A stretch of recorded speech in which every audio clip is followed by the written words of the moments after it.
మనం చాలాసార్లు ఇలాగే అనుకుంటాం కదా, ఎలా అంటే చ్చా నాకు ఈ విషయం ముందు తెలుసుంటే బాగుండేది అని. కానీ ట్రూత్ ఏంటంటే చాలా విషయాలు ఫాస్ట్గా నేర్చుకోలేం, స్లోగా ఎక్స్పీరియన్స్ చేసి మాత్రమే అర్థం చేసుకోగలం. ఈ వీడియోలో నేను చెప్పబోయేది రిగ్రెట్ కాదు, అలాగని అడ్వైస్ అసలు కాదు. Just things I wish I know earlier. చిన్నప్పుడు నేను ఎలా ఉండేవాడు అంటే అన్నీ నాకు తెలిసి ఉండడం అది క్లారిటీ ఏమో అనుకునేవాడిని. లైక్ నేను ఏం చెయ్యాలి, నా ఫ్యూచర్ ఏంటి, నేను వెళ్ళేది కరెక్ట్ పాతేనా అని. కానీ క్లారిటీ అలా రాదని ఇప్పుడు అర్థమైంది. క్లారిటీ అనేది మోషన్లో బిల్డ్ అవుతుంది, మీరు అనుకునేది కాదు ఎక్స్పీరియన్స్లో వస్తుంది అని. మెచ్యూరిటీ వల్ల వస్తుంది. యాక్షన్ తీసుకుని ఒకసారి దొరికేశారంటే ఆ జర్నీలోనే ఆటోమేటిక్ క్లారిటీ వస్తుంది. దానివల్ల చాలా ఓవర్ థింకింగ్ తగ్గిపోతుంది తెలుసా. మనీ గురించి ఒకటి చెప్పాలి మీకు. నేను ఇంతకు ముందు అనుకునేవాడిని ఫాస్ట్గా సెట్ అయిపోవాలి అని, కానీ మనీ ఫాస్ట్గా రాదు కదా, ఒకవేళ వచ్చినా ఉండదు. అండ్ లైఫ్లో సెట్ అయిపోవాలి అనుకునే మైండ్ సెట్ చాలా రాంగ్ తెలుసా. ఎప్పుడు లైఫ్లో బాగా గ్రో అవ్వాలి అనే మైండ్ సెట్తో ఉండాలి. ఎందుకంటే సక్సెస్ లో ఫుల్ స్టాప్స్ ఉండవు, కామాస్ మాత్రమే ఉంటాయి. అయినా ఎక్కువ మనీ సంపాదించడం గొప్ప కాదు, ఆ మనీని హ్యాండిల్ చేయడం గొప్ప. ఆ మనీని స్లోగా హ్యాండిల్ చేయడం నేర్చుకోవాలి. ఇది ఇప్పటి నుంచి నేర్చుకుందాం, ఎందుకంటే మనం ఫ్యూచర్లో రిగ్రెట్ అవ్వకూడదు కదా. అండ్ మీకు ఇంకోటి చెప్పాలి, ఒకప్పుడు డిసిప్లిన్ అంటే ఇంగ్లీష్ పదంలో అదేదో నాకు నచ్చందులా చూసేవాడిని. ఎందుకంటే ఒకప్పుడు నీ డిసిప్లిన్ బాగోలేదు, నీ డిసిప్లిన్ మార్చుకోవాలి, నీ డిసిప్లిన్ డిసిప్లిన్ డిసిప్లిన్ డిసిప్లిన్. ఇంకా నా బ్రెయిన్ లో డిసిప్లిన్ అంటే అదేదో ఒక స్ట్రిక్ట్ వర్డ్ లో ఫిక్స్ అయిపోయింది. రొటీన్ అంటే జైలు అనుకునేవాడిని. కానీ స్లోగా అలా గ్రో అవుతూ తెలుసుకున్న డిసిప్లిన్ అంటే సెల్ఫ్ కేర్ అని.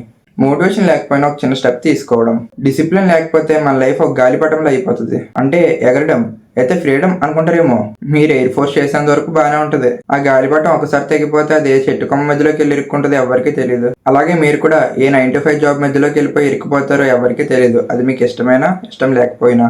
సరేలే, డిసిప్లిన్ డిసిప్లిన్ అంటున్నావు కదా, మీ మీద ఫాలో అవ్వాలి అంటారా. మీరు ఈరోజు 7కి లేచారనుకోండి, రేపటి నుంచి 6కి లేకండి.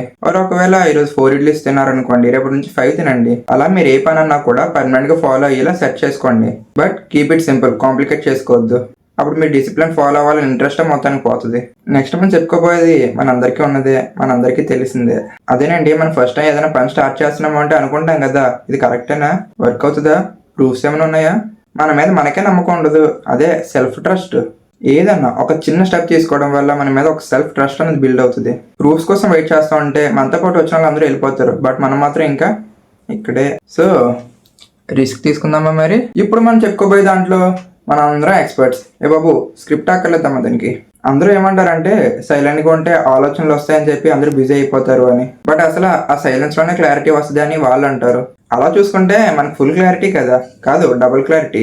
జోక్స్ అపార్ట్, డైరెక్టర్స్ వాళ్ళు కూడా స్క్రిప్ట్ రాయడానికి 4 గోడల మధ్యలో ప్లెయిన్ వైట్ వాళ్ళని చూస్తా స్క్రిప్ట్ రాసుకుంటారంట. బికాస్ వాళ్ళ సైలెన్స్ లో పీస్ ని ఫీల్ అవుతారు. కానీ మనం కంపేర్ చేసుకుంటాం. కంపేర్ చేసుకోవడం ఫస్ట్ ఇన్స్పిరేషన్ లాగా ఉంటుంది కానీ తర్వాత ఆ స్లోగా యాంగ్జైటీ అయిపోద్ది. అది మంచిది కాదు. ఈ వీడియో చూస్తున్న మీకే మీరు స్లో కాదు, అలానే మీరు లేట్ కూడా కాదు. మనం లెర్నింగ్ ఫేజ్ లో ఉన్నాం. లైఫ్ లో అన్ని లెసన్స్ మనకు ఫాస్ట్ గా రావు, ఫ్యూ టేక్స్ టైం. ఈ వీడియో చూస్తున్న మీలో కొంచెం మంది ఈ ఫేస్ చేస్తున్నా కూడా మనం అనుకున్నవి చేయరు, ఎందుకంటే వాళ్ళు వినడం కన్నా లైఫ్ లో ఎక్స్పీరియన్స్ చేస్తేనే బాగా అర్థమవుతుంది విత్ రిగ్రెట్. ఈ వీడియోలో మీకు ఏ ఒక్కటి కనెక్ట్ అయినా అది చాలు. ఎందుకంటే రియల్ గ్రోత్ అంటే పర్ఫెక్ట్ అవడం కాదు, అవేర్నెస్ ని తెలుసుకుంటూ కలిపి గ్రో అవడం. ఈ వీడియోలో నేను చెప్పినవన్నీ మొత్తం అని నేను ఎక్స్పీరియన్స్ చేసినవి కాదు, కొన్ని ఆల్రెడీ ఎక్స్పీరియన్స్ చేసిన వాళ్ళ దగ్గర నుంచి తెలుసుకున్నవి, అండ్ మరి కొన్ని వచ్చేసి ఇంటర్నెట్ లో గ్యాదర్ చేసినవి. నా ఎఫర్ట్స్ నచ్చితే లైక్ చేయొచ్చు కదా. మీకు ఈ న్యూ థింగ్స్ తెలుసుకోవడం ఇంట్రెస్టింగ్ గా ఉందా?